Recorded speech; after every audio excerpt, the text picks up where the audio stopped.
Good evening to you all, and welcome to the SBT 401 General Biochemistry class. It's 1 minute after 4 o'clock. I see just about 29 of you here, but I think we can start so that the others, we hope they will join us at the right time so that we all benefit from today's meeting. Many of you have met since HND. Some of you perhaps is the first time we are meeting. Some may have finished school and worked for some years before coming back now. But we are all together here in the same class. So we hope to work together this semester. What you are seeing on the screen now is a course outline. That's our plan for the semester. I've broken down the content of the course into 5 main objectives. And generally, your course is divided into 2 main parts. The first part is on fundamentals of enzymology. So we'll study some foundational enzymology, some studies on enzymes. Then the second part is on intermediary metabolism. And this covers metabolism of carbohydrates, metabolism of proteins, metabolism of lipids, that's fats and oils, and then metabolism of nucleic acids. Actually, the last one, we'll actually be looking at metabolism of nucleotides, which are the basic units of nucleic acids. So if we go through much into detail, each of these major objectives have broken them down into 3. So if we take the first, which is on enzymology, we'll study the structure of enzymes, look at some classification and naming of enzymes. Then we'll discuss the functions of coenzymes, cofactors, looking at coenzymes which are vitamin derived. So there are actually some vitamins that serve as precursors for the synthesis of these coenzymes. And then we'll look at the mechanism of action of enzymes, look at some enzyme kinetics, and also look at some inhibition processes of enzymes. Then we move to metabolism of carbohydrates. I think much of this you would have already done sometime in your HND class, looking at processes of glycolysis, the TCA cycle or the Krebs cycle. And then maybe you may not have seen processes of glycogenesis, glycogenolysis. Maybe you've seen them, I don't know. But if you have seen them, then of course it's going to be some form of revision for you. Then we'll also look at the pentose phosphate pathway, which is responsible for the production of the pentoses that go into the synthesis of nucleotides, and that's the synthesis of nucleic acids, DNA and RNA. Then we move to metabolism of proteins. where we look at processes of transamination, deamination, amino acid oxidation. And then we can take a look at some specific metabolic pathways of amino acids such as glycine, phenylalanine, and tyrosine. On the metabolism of lipids, we'll be looking at lipid synthesis, some fatty acid biosynthesis, and some lipid oxidation pathways, looking at alpha, beta, and omega oxidation pathways of lipids. And then finally, we take metabolism of the nucleotides. So we'll discuss metabolism of purines and pyrimidines. They are biosynthetic pathways, as well as what we refer to as salvage pathways, and the breakdown of these nucleotides, and even look at some health implications in these processes of metabolism. The end of this, the assessments, you are very much abreast with this already, where you have within the semester, our activities will amount to 40 marks. That is your attendance. If there are some assignments and all of that, your participation, everything will add up to 40 marks. And then examination will take 60 marks. And together that will make up for 100% for the entire course for the semester. So that is our plan for the semester. The semester, I see, is about, I think, 15 weeks before examination. Generally, my courses, I try as much as possible that taking into consideration maybe some holidays or some unforeseen event, anything that may happen, try to finish within 12, 13 weeks, so that at least you can have some 1 or 2 weeks for revision before you enter into the examination. So hopefully we'll work hard and we'll go over all of these topics over the semester and finish within a period of 12 to 13 weeks. So that's our plan for the semester. Now we have the chart is there.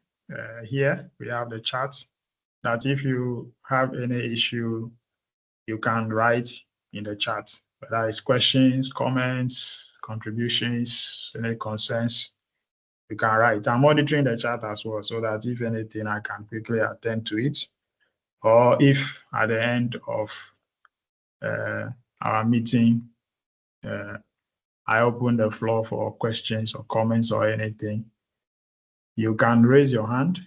I will enable your mic, mention your name, and then you can unmute yourself and you speak. So these are the way we will be going over our course.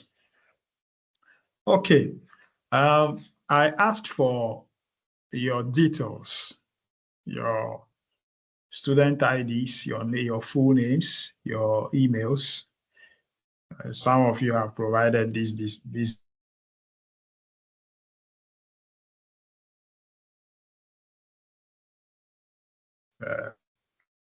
After the end of this class, try and provide that so that I can have records of those. What I want to do is to send a request to the IT office, and I hope it won't take long so that you can get official emails on the university's domain, so that we can have a proper way of monitoring your activities.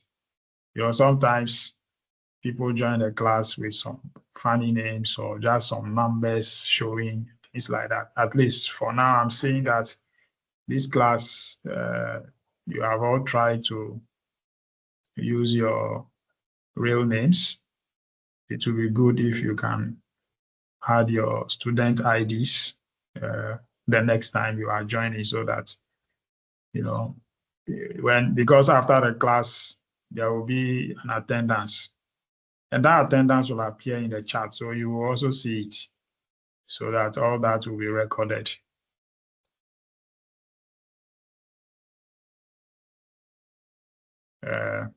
Assessments, these records will be there to show.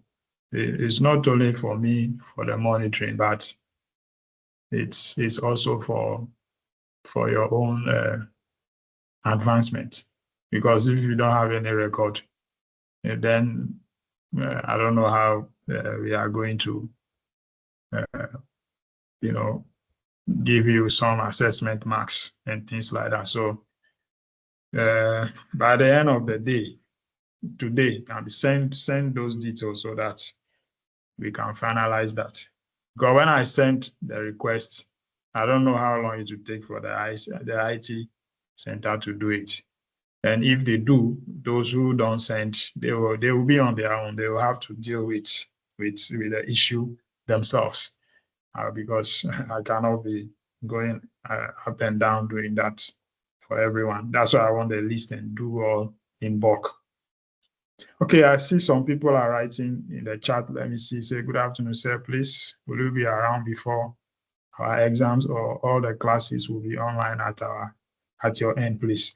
All right. So exams will be, I think, somewhere March, April. I don't think that time I will be around. So all our lectures are going to be online. Everything is going to be online. Thank you, sir. Please, is the class being recorded?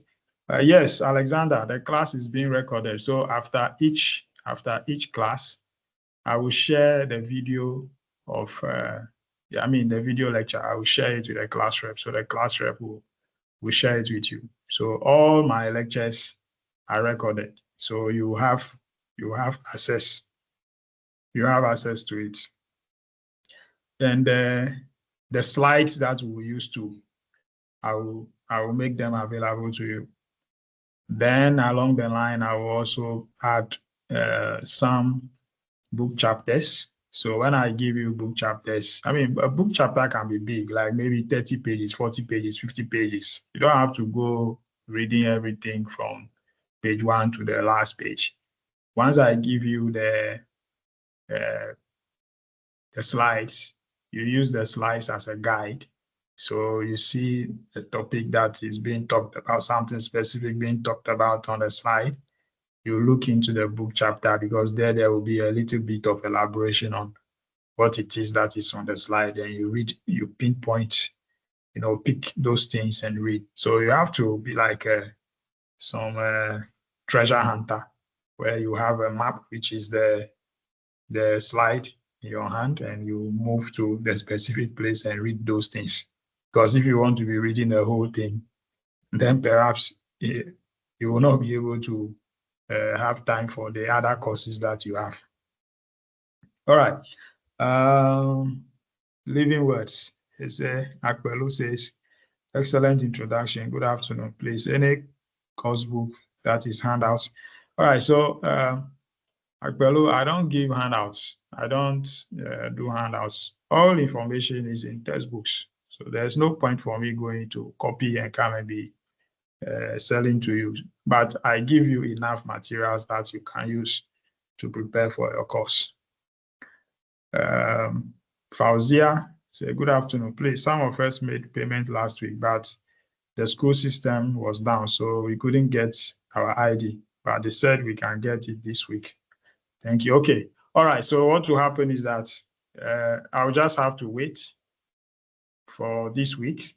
So say the next time we meet, hoping that those of you in such a situation will get your IDs, and then you'll be able to send them so I can update the list before I send it to the IT. So, okay, Fauzia, I'll be waiting. I'll give you 1 more week to wait for that.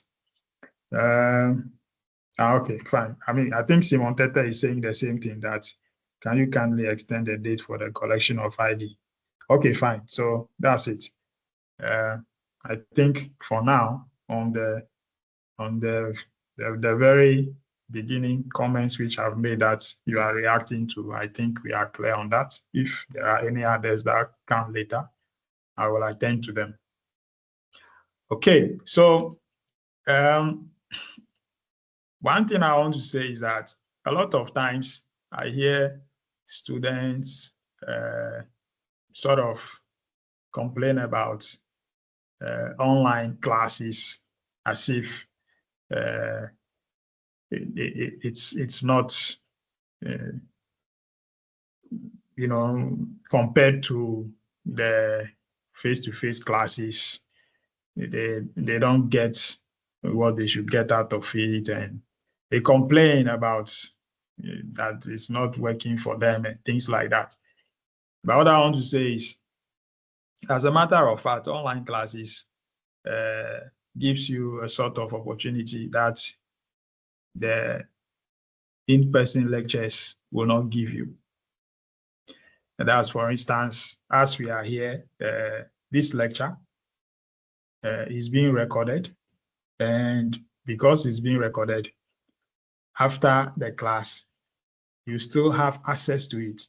And you can watch it as many times as you want. That is an opportunity that a face-to-face class will not give you. So in a way, it's actually an opportunity for you to have your classes online, because the material will always be there, the link will always be there, and you can always refer to it. I tell you that sometime in 2020, it was this same course that I was teaching a class. That was right after the COVID-19 pandemic. At the time, the ATU had not even procured online teaching tools like Zoom or even this Microsoft Teams for online lectures. And so lecturers will have to be innovative and find their own ways of engaging students aside the time they meet them face to face, because there were still some restrictions of the number of students that should be on campus at the time, which meant that students couldn't come to campus continuously every week. That's when this online aspect of things started. Then I had to find a way, get some software, and actually record lectures. That was more difficult because it was like talking to myself. It's not like now that you are here, I'm talking to you. That's natural. But imagine I have to sit somewhere and then, read the lecture as if I'm reading to somebody, but there's nobody there. And then later, that recording, I now send it to them to watch. At that time, there was a student in my class that couldn't attend most of my classes because she was sickle cell, and a lot of times she will be in crisis and be hospitalized and all of that. But she was one of the best of the class. She actually came to me one day. She said, "Thank you for your video lectures." And she said, "Sir, look at my notes." She wrote everything. She said she used the videos to make notes. And when you look at the notes, it was as if she was in the class and she wrote everything, ditto, every word. So, I mean, I think we should embrace this opportunity of online lectures and make better use of it instead of complaining about it. So that's just to say that I mean, students who are always complaining about online lectures is this or that. No, I think is rather better for you. So the world is moving forward. We can't be stuck to one thing. In so many universities now, even in Ghana, I know Gimpa, for instance, and some others, they have some courses which are fully online. People go, you study them, and then leaving the assignment, they have to just write a report and present, and that's what is going to be used for their assessment before they go for other lectures in addition. So with the resources that are available and the number of students that are supposed to be in classes, if we have online lectures, I will urge all of us that we embrace it. Okay, now there is one thing I tell all my students when I go to the class the first time. I always tell my students that you need to have patience for yourself. As far as biochemistry is concerned, and virtually maybe this can apply to, I mean, apparently everything in your life, not only school. Be patient with yourself, because the first time you try to do something, you're trying to understand it, it can be hard, it can be frustrating, but it doesn't mean you should just give up on it. The second time, it will be better, as if you are understanding it, as if you are not.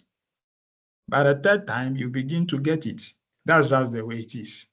So I see the frustration in students when how you relate to biochemistry is hard, is difficult, and all of that. So I always say, be patient with yourself. You start to do it. It's not, you are not get, doesn't mean that this is so hard and that you can't do it. The person who is teaching you is a human being. So if a human being is teaching, then it means that you as a human being, you can also do it. So just be patient with yourself and you will be able to get through all of this. My job is to facilitate your learning, make it easier for you. I always make the analogy that it's like we plan to make a journey. So for instance, say we are traveling from Accra to, uh, let's say, Wa or Bogatanga or wherever. And I happen to take the lead. Then I call you and I am telling you that when you are coming, when you reach Konongo, be careful about this bend over here. When you reach Kumasi, do this. When you reach Techiman, be careful. There's a pothole here. When you reach Kintampo, wherever you, I mean, just telling you, there's a small hill here, there's a small valley here. Take time, do this, do that, just giving you the direction. But in the end, you will have to navigate your way yourself all the way till you get to the destination. So that is the job. So that when I give you the guidance, when I will do my part to give you all that you need. But in the end, I say you have to sit down and do your part. A lot of times, many of us run about doing so many things. The fact that you are moving about a lot doesn't mean that you are actually achieving a lot of things. Yeah, I mean, if you actually sit down, you'll be able to plan properly so that when you make a move to have some optimal result out of it than just running around. All right, so I think with, I don't know whether to call it, maybe it's a word of encouragement. I think that we'll be okay with our course for the semester, SBT 401, General Biochemistry. Now, this semester, I've decided to do some bonus introduction to biochemistry in all my classes because, as I said earlier, I see the frustration in students, the way you relate to biochemistry, like some sort of a hard, difficult something. But this class particularly, I know a lot of times we have different people. Some people finished HND some years back, worked for some number of years, and later they've come to join. So you haven't done active learning for some time. Some too, yes, you've just finished HND, and you still even haven't still gotten really what it was that you were doing as far as biochemistry was concerned. You still relate to it as some difficult thing. And then you have some people, I don't know if this class you have some who come as mature students. I mean, like way back, long time ago. I mean, they have not you engage yourself in active study and all of that, but you are all coming to do the same thing. So I think that I shouldn't leave your class out as far as this brief introduction to biochemistry is concerned, so that after that, then we can move into, say, the main business of the day, which will be to take the first topic, where we start to look at some fundamentals of enzymes. When we get somewhere, we stop. I mean, we don't want to overload ourselves with too much information. And then we continue the next time that we meet. Usually my online engagements, if I talk continuously for more than 1 hour, I get tired and I just stop, because it's not the same like in class where we are face to face that there will be engagement. I will say something, you also say some, and that one will take time. But this one, I have to talk continuously. And even you sitting down, after some time, you start to get tired. So at least I leave about some 30 minutes for you. Then you also speak back, and I can respond to questions, comments, contributions that you like to make. Some of you have a lot of experience from your workplaces and things like that you can share with us. So I'll give you that time, and you also speak. All right, so already somebody's Justina Afu says some of us too are mature students, but with no biochemistry background. So I think that's just what I was saying, that there are people with different backgrounds over here. So fine. I hope that even though you don't have you never did any biochemistry, I hope you did biology and you did chemistry sometime in the secondary school. Because if you did any of these things, at least it will be much better. Okay, so let's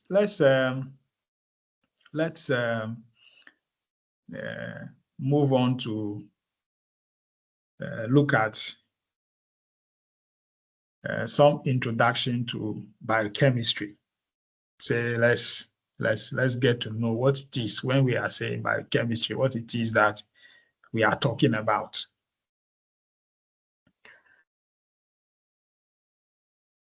So when we look at the word biochemistry, clearly it's coming from two words: biology and chemistry. Now, when you did biology, I mean, basically, what you define biology to be the study of living things. It's as simple as that. You are studying living things. And then chemistry. What were you doing in chemistry? You were studying chemical substances and the interactions that they have between them. So when you say biochemistry, what it means is chemistry in living things, which means the study of interactions of, chemical substances in living things. Basically, that's what it means. But we'll go, step by step to see where actually biology and chemistry meet to give us biochemistry. So I've broken this down into about 5 stages, so that if you take stage 1 biology,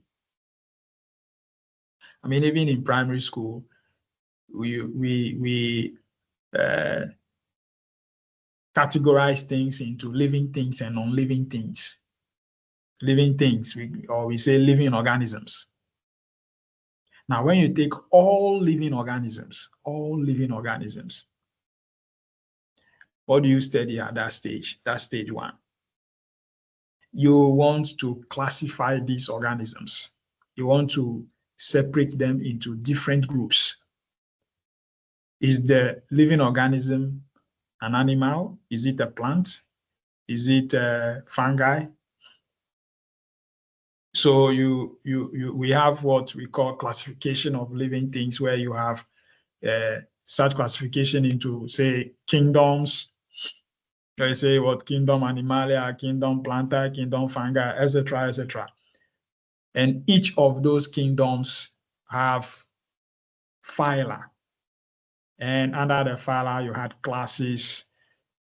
Under the classes, you had orders. Orders had families, and you have genus, and then you have species. So that is stage 1 biology, where you take all living organisms and you are classifying them into different categories. At this level, stage 1 chemistry, what will you be doing? We say chemistry is the study of chemical substances and the interactions between them. And what are these chemical substances? I mean, generally, these are elements. So the elements, you classify them in what you refer to as periodic table. We have this periodic table that you have a classification of these elements into groups and periods. And even within that, we classify these elements into, say, metals. So you have some alkali metals, you have transition metals, you have some inert gases, you had halogens, you had actinides, lanthanides, etc. So what you are doing at this stage is just to classify living things, and then classify also non-living things. But this time around, particularly, you are referring to chemical substances, the elements. That's what you are doing the classification for. Now, you move to stage 2. For biology, you now take each organism. So if you take a single organism, you start to study that organism. And you study the organism at different levels. So you study the organism at, say, the systemic level.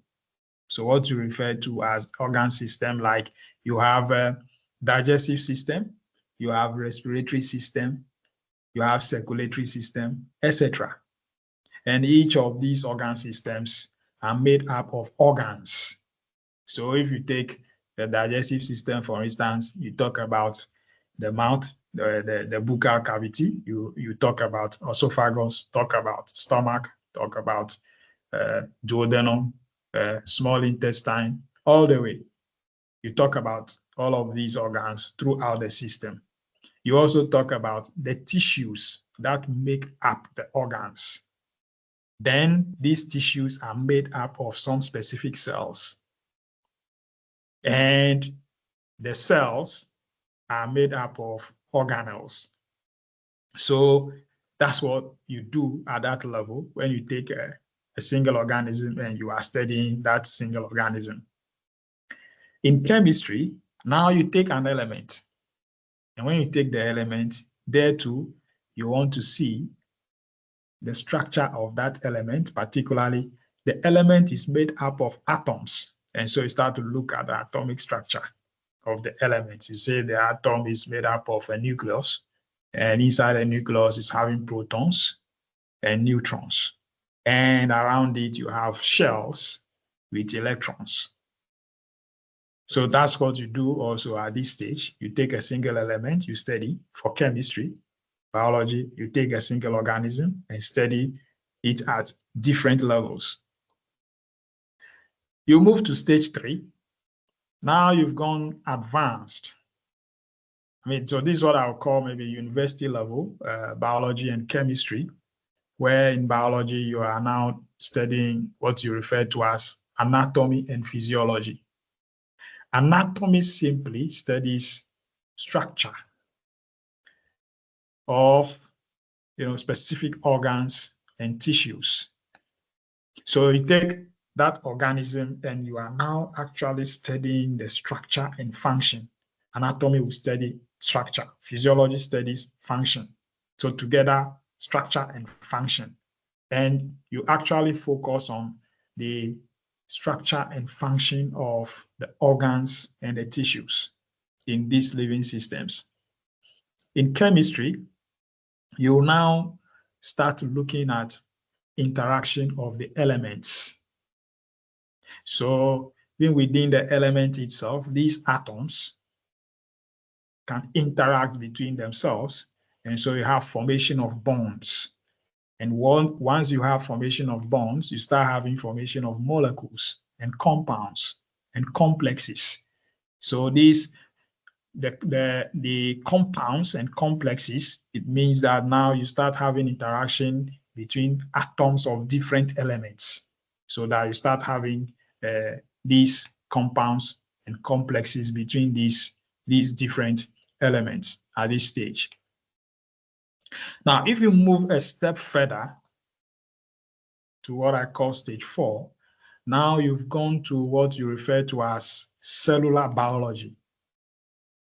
So from the tissues, you now move to the cellular level. You take a single cell, and that cell, you start to look at the structure of it. You talk about the cell wall or the cell membrane. You talk about the cytoplasm made up of the fluid part, the cytosol, and the organelles in it. And on the part of chemistry, you start now to talk about interaction between the molecules. So you start having what you refer to as chemical reactions.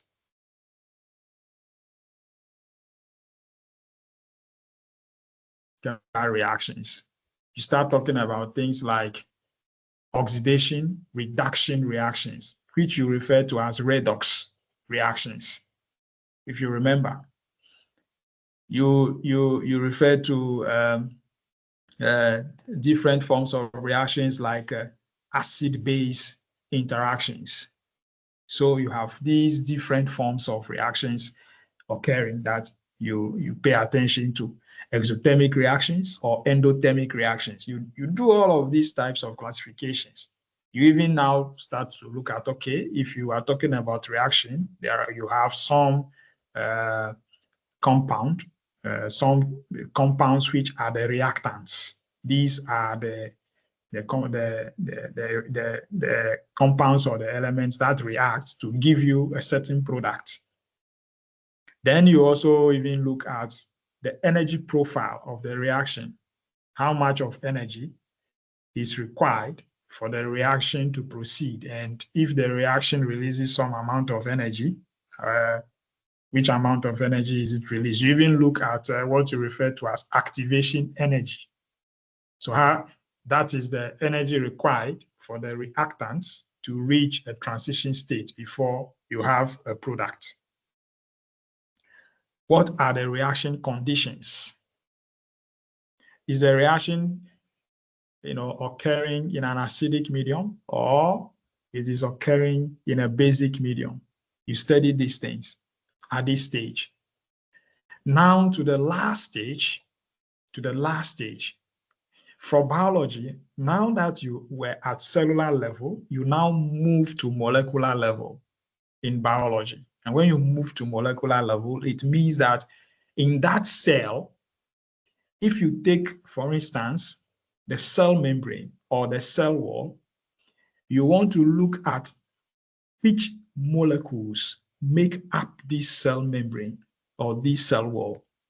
If you take the organelles, like if you take mitochondria, even the mitochondria, you now study the mitochondrial membrane or the mitochondrial matrix.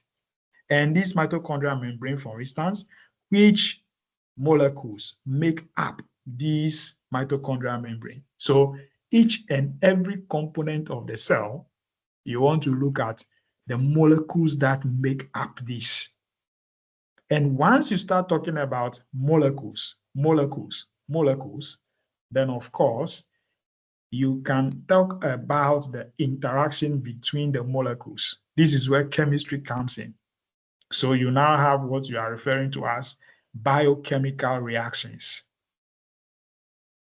Biochemical reactions, what does it mean? It means chemical reactions in living systems, chemical reactions in biological systems.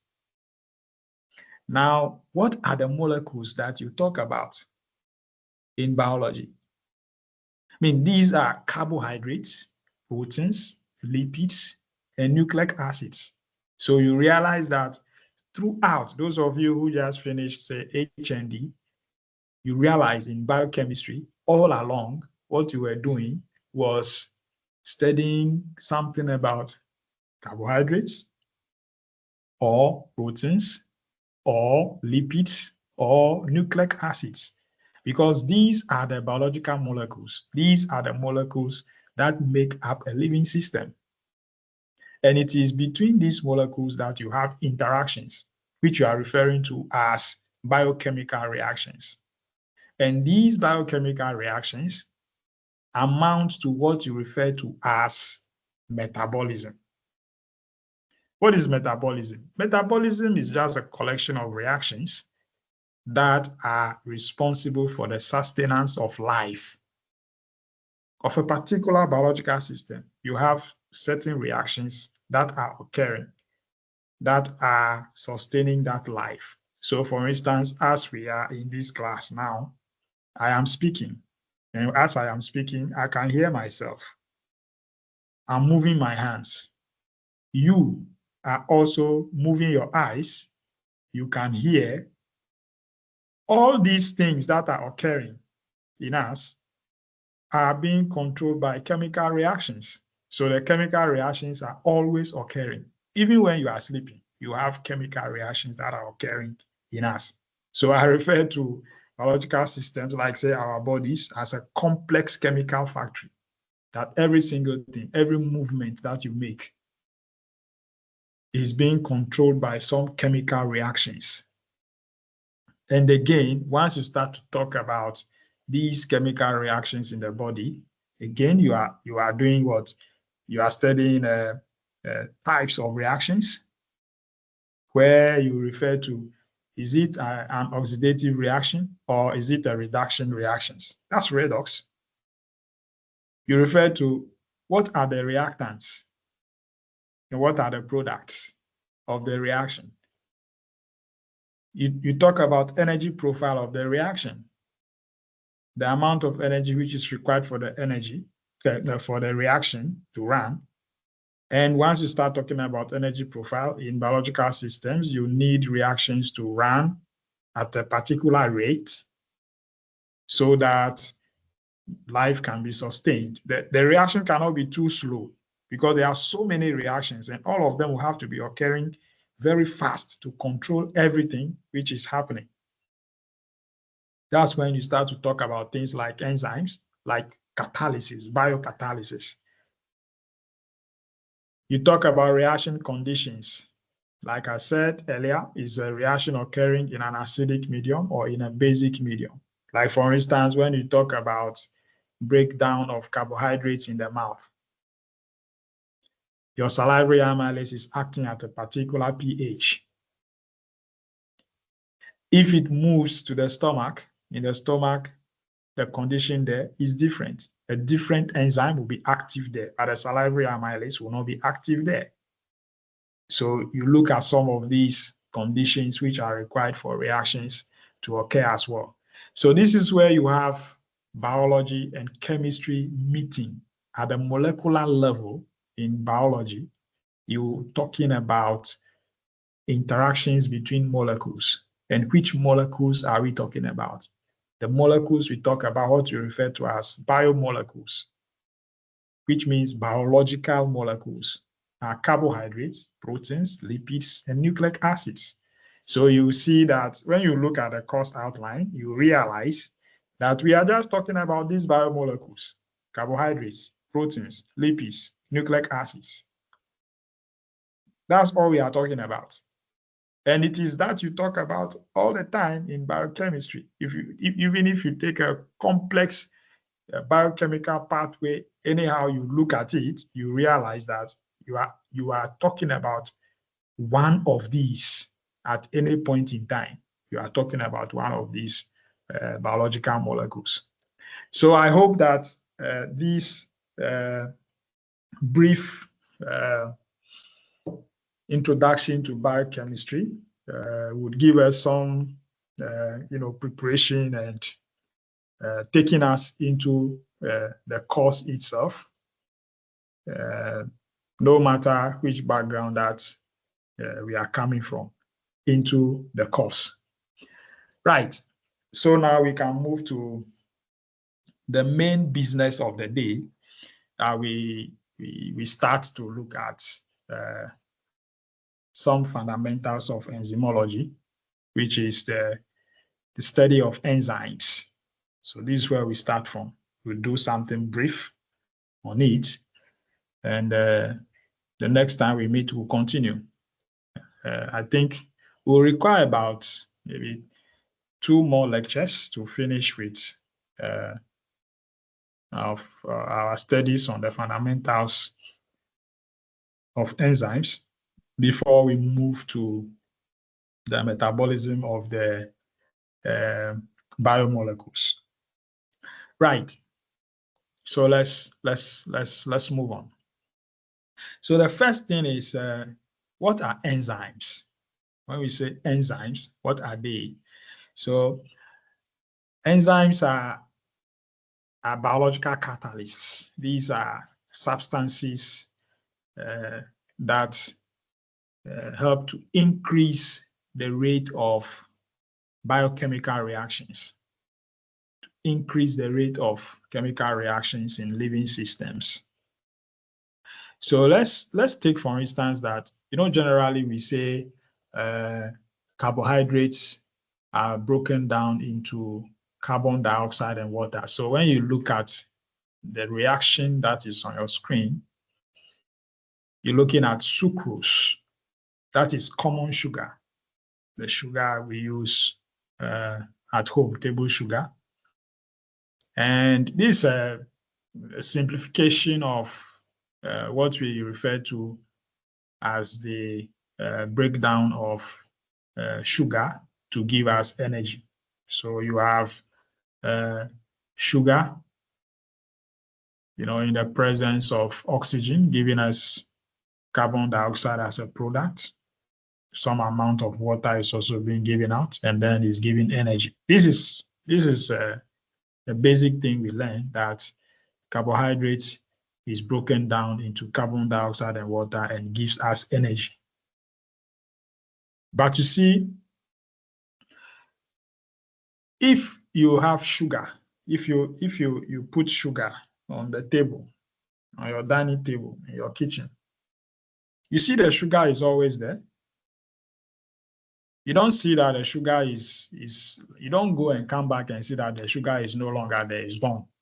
Like the sugar has turned into carbon dioxide, into air. And then you see just some water inside the bottle and energy is given out. You don't see that happening when you place sugar down. And yet we say that when you have carbohydrates, if you take sugar, this sugar is broken down into carbon dioxide and water and gives out energy. How is that? So you see, actually, this reaction, sugar being broken down into carbon dioxide and water, it's a spontaneous reaction. It's actually occurring. If you place the sugar down like that, it's actually occurring. Except that that reaction is very, very slow, very slow, very slow. That it's really negligible. If you put a jug of sugar there, you count, the sugar will still be there. Maybe if you put the sugar down for a long time, because sugar itself is hygroscopic, it can absorb water from the atmosphere. After some time, maybe you see if it's a lot of sugar, so maybe it's like sort of it's caking because of the water it absorbs, sort of turning into cake. But if it's something small at the bottom and it absorbs water, you see it's turning into liquid inside, just at the bottom of the bottle. That's what you see. But the sugar does not turn into carbon dioxide. Energy is given out, and like we are seeing in this chemical reaction. You don't see that. And yet, we say when you take in sugar, this is what happens. It is broken down to carbon dioxide, water, and energy. How does that happen? That happens because that chemical reaction is sped up. The rate of it is increased so that the reaction occurs very fast to give us energy. And what is responsible for increasing the speed of that reaction is what we are referring to as enzymes. And what are these? Enzymes are mostly proteins. So these are some proteins that by some mechanisms, we look at the mechanisms of action of enzymes, they are able to increase the rate of the chemical reactions that are occurring in the body so that all these reactions will be at a rate that they are coordinated to sustain our life. If the reactions are so slow, for instance, imagine that I'm speaking. I need energy for the jaws to move, my eyes, even the mechanism of hearing in the ears. All of these things should be occurring and be coordinated. And the reaction is so slow. It means that I cannot, do the things that I have to do very fast. That's what it means. Now, I said enzymes are mostly proteins, but you should keep in mind that it is not all enzymes that are proteins. You have a few enzymes which are like some RNA molecules that we refer to them as ribozymes. And these ribozymes are involved in metabolism of nucleic acids themselves. So they are involved in, like, say, the breakdown of some RNAs or even some DNA molecules. But mostly you find that enzymes are proteins. Now, this process that we just described, that an enzyme is, will help to increase the rate of chemical reaction. Why really is it needed that the enzyme should be there and not another way? Like, for instance, if you are in the laboratory and you are running some physical reaction in the lab and you want to increase the rate of a reaction, sometimes you could just apply some heat. That's like you are giving some energy to the molecules so they can react quickly for you to get the product.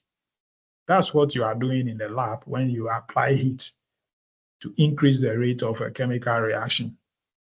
But you see, in biological systems, this is not an option because biological systems are made up of biomolecules.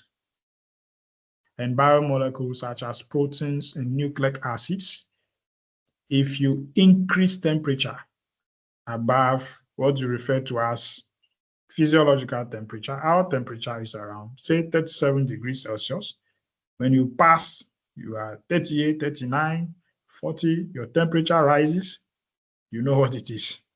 You start having what you refer to as denaturing of proteins, and there can be denaturing of nucleic acids in very severe conditions. So it's not an option to increase temperature in order to increase the rate of chemical reactions in living systems. So you have enzymes that will use different mechanisms for the reactions to occur at a faster rate. All right, so that's a simple, let's say a brief introduction to what really enzymes are. Now, every reaction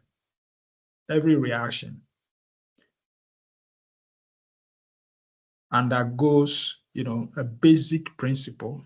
I mentioned it earlier that you have reactants, the molecules that are reacting. These molecules are at a certain energy level. Now, let's make an analogy like where you are sitting right now, or where you are lying down and watching this video, wherever. At every point in time, you will be finding a comfortable position. So every time you want to have a certain comfortable position. And if you are in a comfortable position, there will be no need for you to change that comfortable position to another one. It is only when you are not all that comfortable that you make some movement to put yourself in a comfortable position. Now, that's also what happens even at the molecular level. That if you have molecules that are at a stable state, so every molecule that maybe you mentioned, if you say water will have a certain stable energy state that it will be as water. If not, it will not remain as water. If it's not comfortable, it will change its form into another thing. Now, what it means is that if you take, say, sugar, so the sugar is stable, and that sugar is supposed to react with oxygen. Oxygen is also a compound, is there, it's also stable.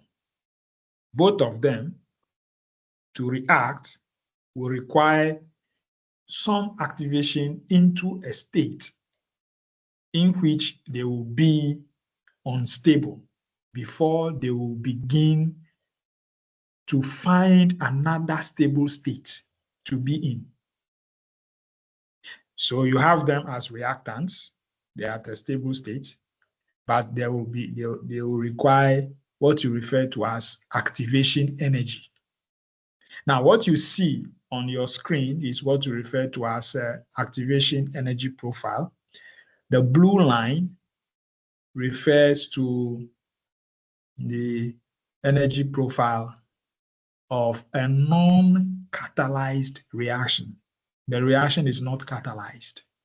Specifically because we are talking about enzymes, here is being depicted as a non-enzymatic reaction. And the orange line refers to the energy profile of a catalyzed reaction. Now, what you notice is that for the uncatalyzed reaction, the change in energy from that stable state of the reactant to the transition state is much, much higher than that of the catalyzed reaction. So for a non-catalyzed reaction, more energy is required for the reactants to reach the transition state.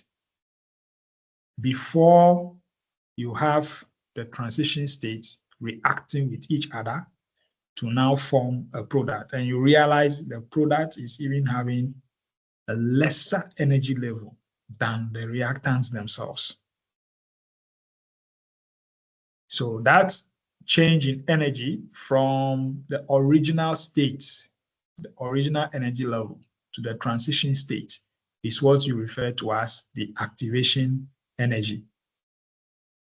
Now, you see that for the enzymatic reaction, the activation energy which is required is lowered. The activation energy is low. It's low because first you have what you refer to as the enzyme substrate complex being formed.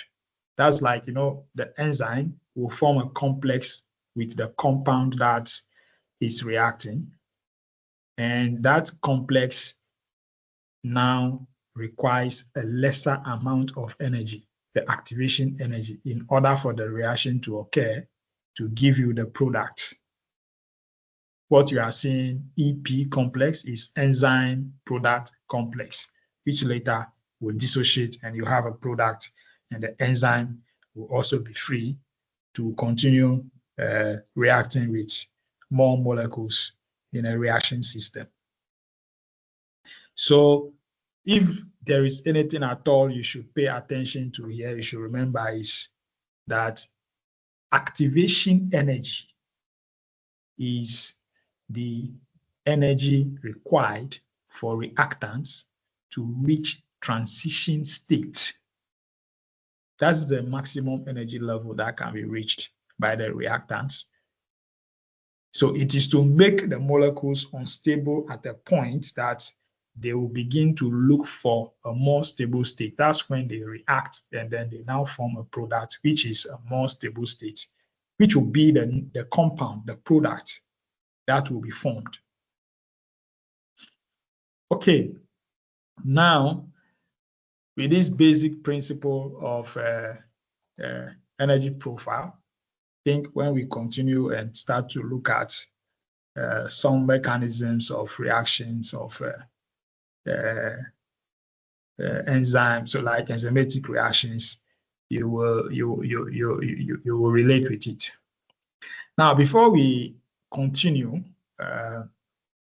there are some terminologies that I think we should grasp, we should get, so that because in every subject, it's a language. Terms are used, and if you don't understand the terms, it means that you will not be understanding what is being talked about. And every specialty has some specific language they use.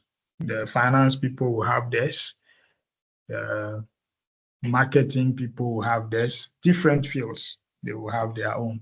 And here too, we have, so specifically referring to enzymes, you have some terminologies that you refer to.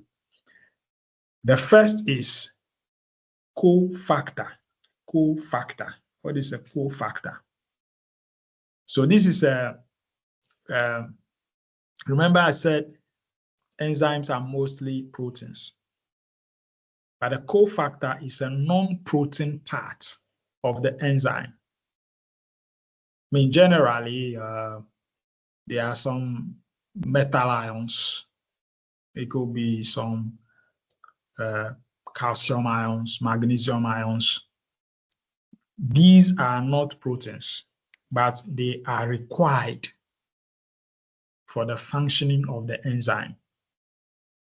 So these are cofactors. I mean, generally, these are taken in with some vitamins, so that when you take it in, you have them as minerals in addition to the vitamins. Then you have coenzymes. Coenzymes are also non-protein, but they are organic molecules. So this will be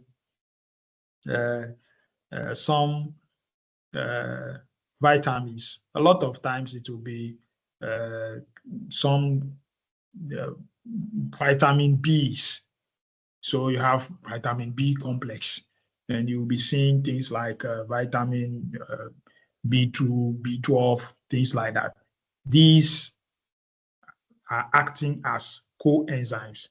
They are organic molecules. In fact, when you read biochemistry books, sometimes cofactors and coenzymes are used interchangeably. But some of the biochemistry books will also distinguish between them so that you have cofactors as what I referred to earlier as these metal ions, and the coenzymes. They are also non-protein, but this time around they are organic molecules. They are not those inorganic metal ions. Then you have the third term, the third terminology is apoenzyme. The apoenzyme refers to the protein part of the enzyme. So that's the protein part to which you have the cofactor or coenzyme attaching to make it active. We have what we refer to as the active site. So if you take a protein is a big molecule, but you have a specific portion of that protein that is involved in interacting with the molecules that are reacting. That is the specific place where the reaction is being catalyzed. And that particular portion is referred to as the active site.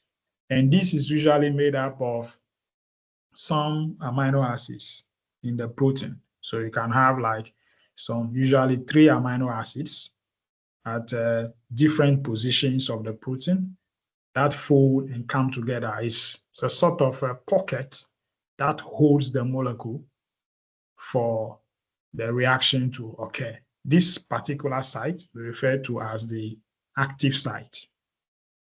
And what is activation?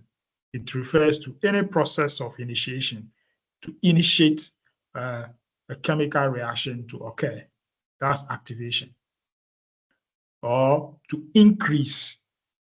So the process is either initiating or increasing the rate of the reaction.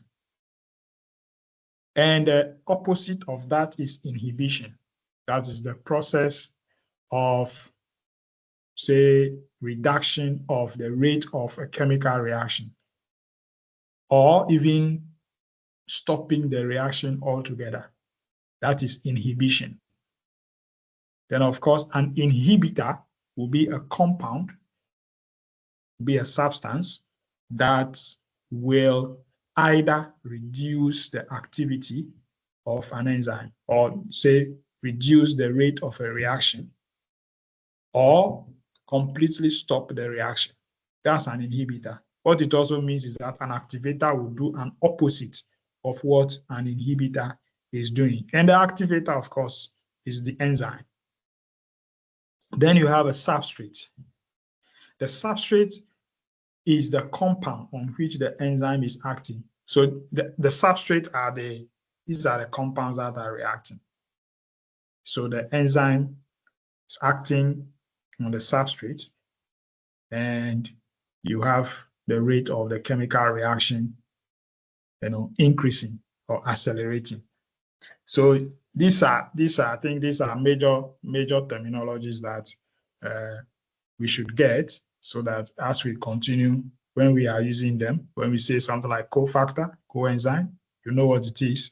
Apoenzyme, the protein part. Active site, where the reaction is occurring in the enzyme. Activation, process of initiation or increase of chemical reaction. Inhibition, the opposite, process of reducing or even blocking or stopping a chemical reaction from occurring. The inhibitor will be the opposite of the enzyme because it is lowering the activity of the enzyme, lowering the rate of the chemical reaction. And the substrates are the compounds on which the enzymes are acting to increase the rate of their chemical reaction. Okay, now we can look at naming of enzymes. Naming of enzymes. So generally, when you take, if you look at name of enzymes, you will have some system that will quickly let you identify what the enzyme does. So you have enzymes that are named with or based on the name of their substrates as a compound on which they act. And usually you see that the suffix "ase", that is the ending of the name of the enzyme, ASE, ACE, is attached to the substrate's name. So for instance, urease. Urease is an enzyme which is involved in the breakdown of urea. So you see, the substrate is urea. And the name of the enzyme, you see, it ends with the suffix "ase", A-S-E, urease. So when you see the name, it quickly tells you that this enzyme acts on urea. Similarly, you see an enzyme lactase. It means the enzyme acts on milk sugar, lactose.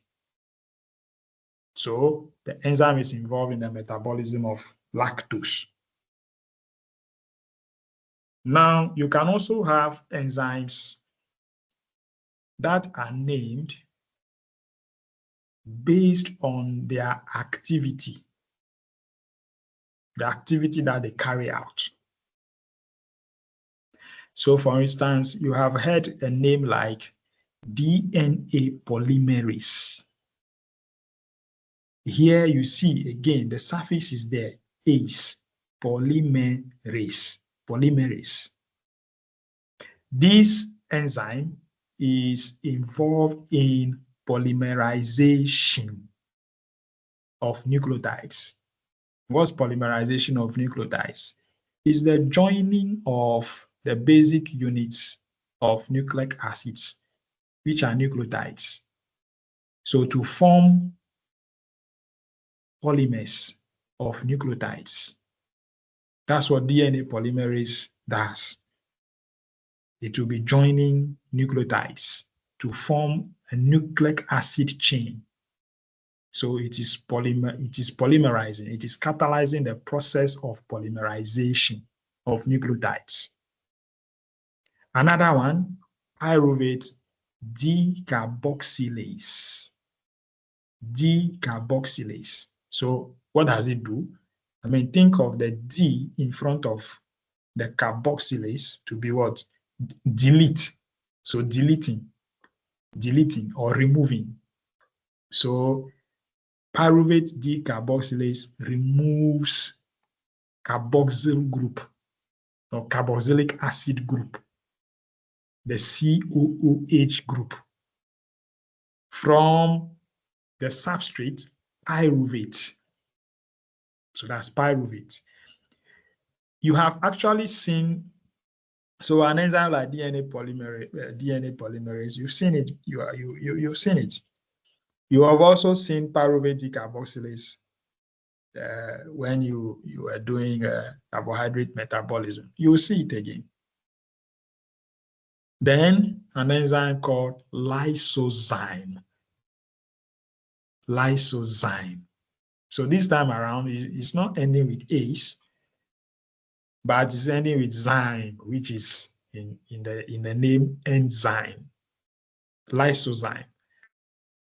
And this is involved in the process of the breakdown of bacterial walls, what we refer to as lysis.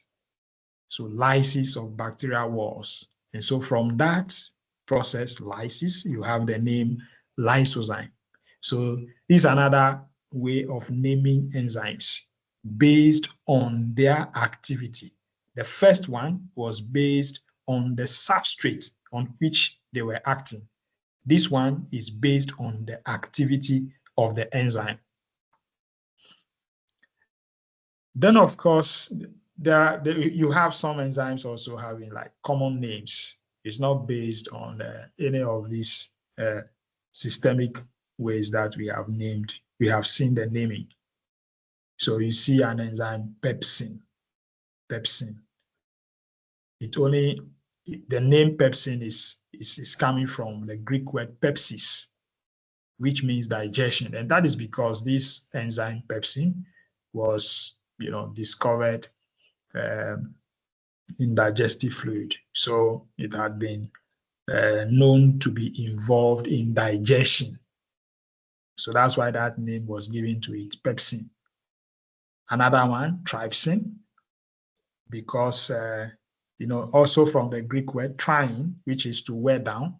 And that is because this enzyme was first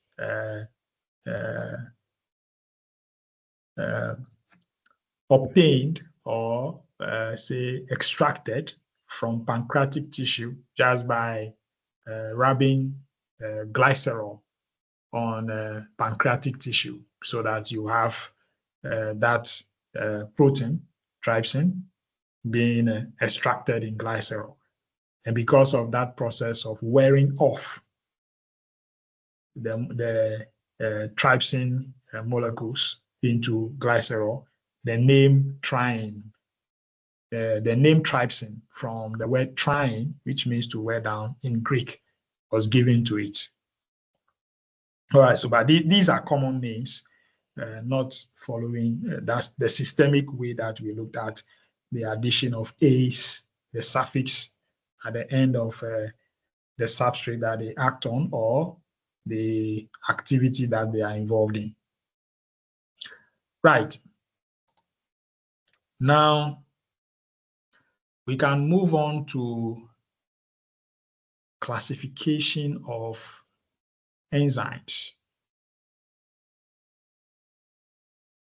where enzymes are grouped into 6 different categories. And this too is based on the type of reactions that the enzymes catalyze.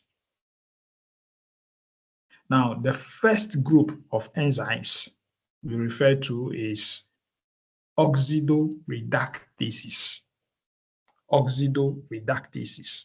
Now, oxidoreductases catalyze oxidation and reduction reactions, what you commonly refer to as redox reactions. An example you see here is lactate dehydrogenase. In fact, when you are reading biochemistry and you see the name of any enzyme with this word in it, dehydrogenase, you must quickly know that that enzyme is an oxidoreductase. Now, there's an example of oxidation reduction reaction being shown here, the reaction that lactate dehydrogenase catalyzes. We see lactates. Now look at this middle carbon having a hydroxyl group on it, OH. Now the product is pyruvate. In place of that OH, you now have a double bond oxygen. That is where the oxidation is occurring. So the hydrogen is gone and you are left with just oxygen. That's an oxidation reaction. And in that reaction, you have lactate dehydrogenase acting in that process. You see this reaction in the metabolism of carbohydrates. Now, you also have another group of enzymes referred to as transferases. This is coming from the word transfer. So to move something from one place to the other. And what is it that is being moved? Functional groups from one molecule to the other. So the transferases catalyze the movement or the transfer of functional groups from one molecule to the other. Here too, we are looking at an example, which is aspartate aminotransferase, which is also referred to as aspartate transaminase. This enzyme, what does it do? Now, let's take a look at the reaction. We have aspartate, which is also referred to as aspartic acid. It's the same.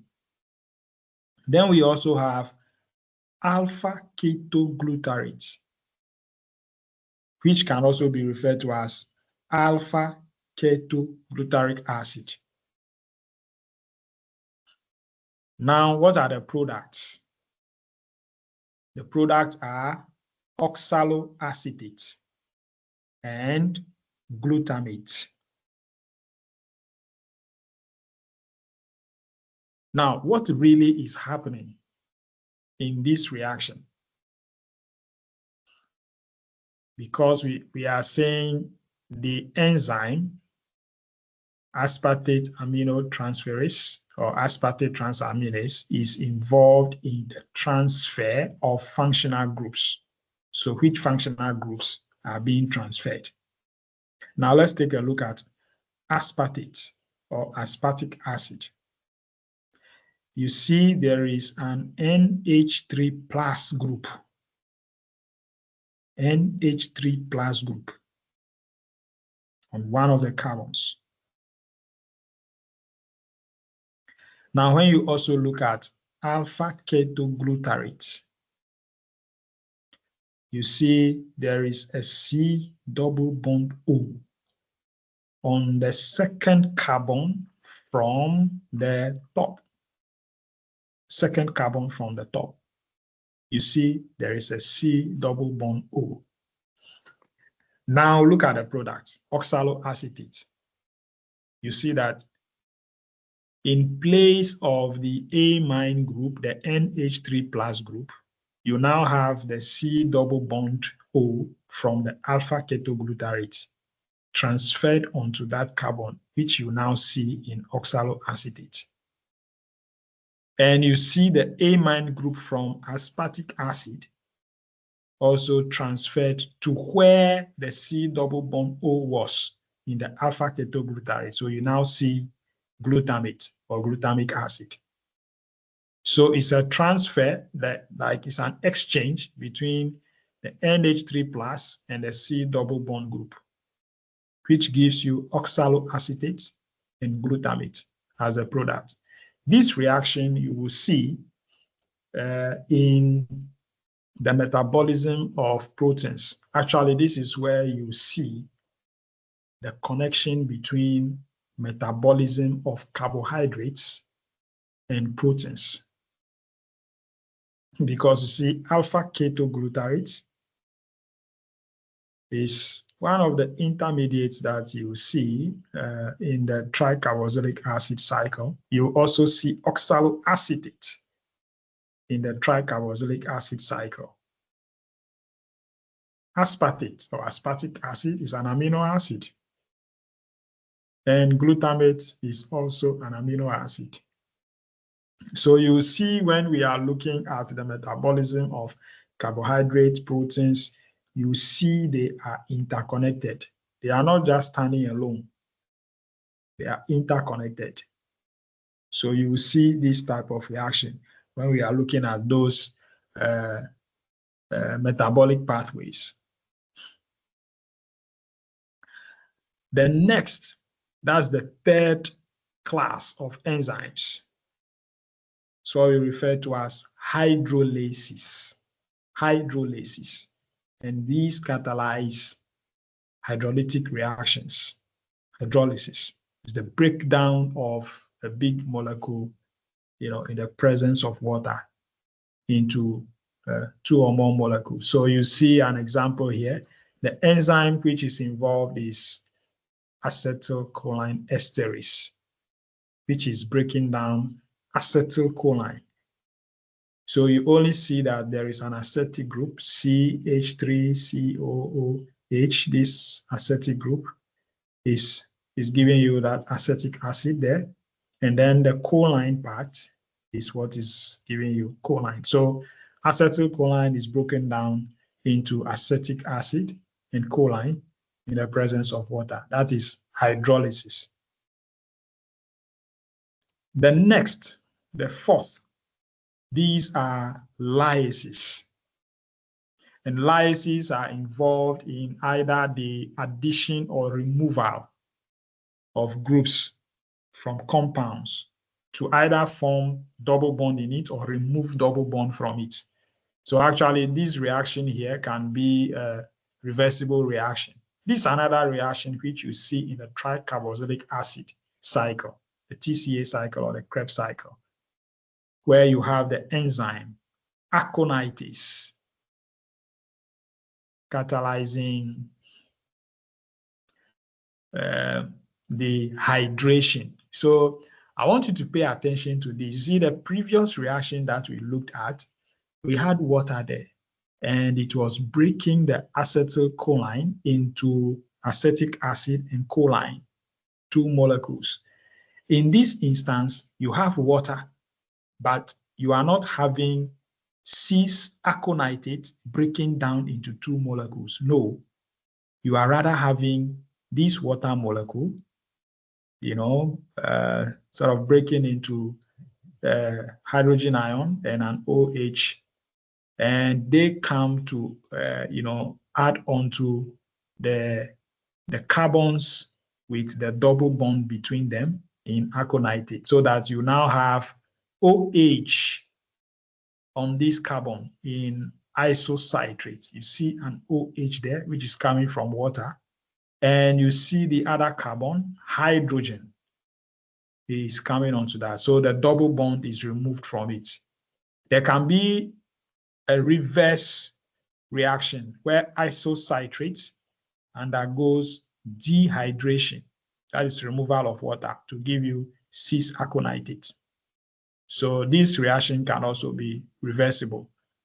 And if it's reversible, it will rather be forming a double bond in the molecule. But if it's a forward reaction, this double bond, which you see in cis-aconitate, is removed, and you now have a single bond in there. So that's what lyases do. So the enzyme aconitis is a lyase. If you go and take the tricarboxylic acid cycle, which you studied before, you will see this reaction there. So what we are doing now actually is, perhaps when you studied the TCA cycle, you didn't pay so much attention to the reactions one after the other. You take only one, just take one arrow at a time. Look at the reactant and look at the product. Just one arrow. And then you see which enzyme is there. And you compare the reactant to the product. What is the difference between these molecules? And you begin to see, there's a double bond here, and the double bond is no longer here, it's removed. You also see, on this carbon, there is an OH, but in the reactant, there is no OH. And there is an extra hydrogen, which is on this carbon, which is not on that carbon in cis-aconitate. That's how to study chemistry. It's like mathematics. When you study it, don't just be reading it, looking at it like some storybook.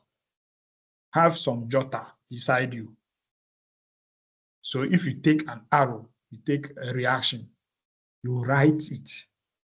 Write the reactant, arrow, product, and then you begin to look at the differences between the reactant and the product.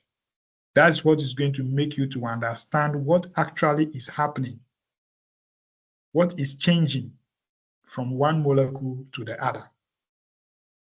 Right, now, isomerasis.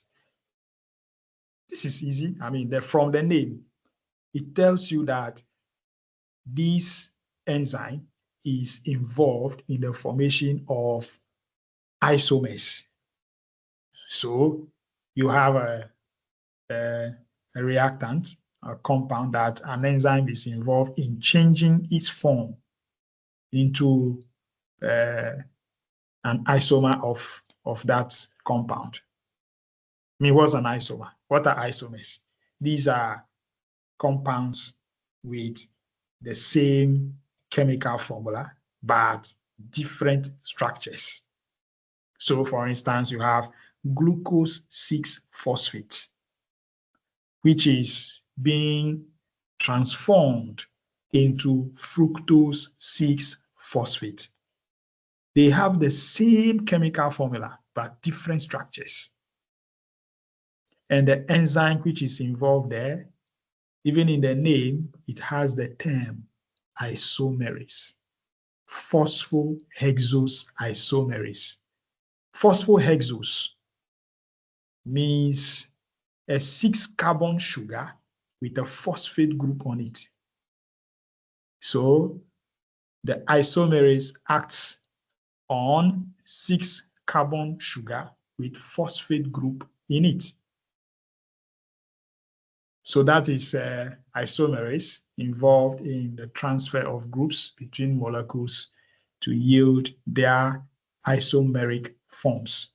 So you see the glucose 6-phosphate is being transformed into fructose 6-phosphate. It's just some change in the structure from this paranose, which is being transformed into a furanose. That's what it is. Okay, now I think let's just take this last one and then we end here with the classification of enzymes. So that's we'll continue in the next time looking at other forms of classification. So the sixth group is ligases, also referred to as synthetases. These two, you have seen an example of it. This is this catalyzes joining of molecules. So an example is the DNA ligase, which is involved in the joining of nucleotides. After the end of the process of the formation of a nucleic acid strand, particularly on the lagging strand, where you have some gaps. You have some gaps in between there. And so you have the DNA ligase coming in to close up those gaps.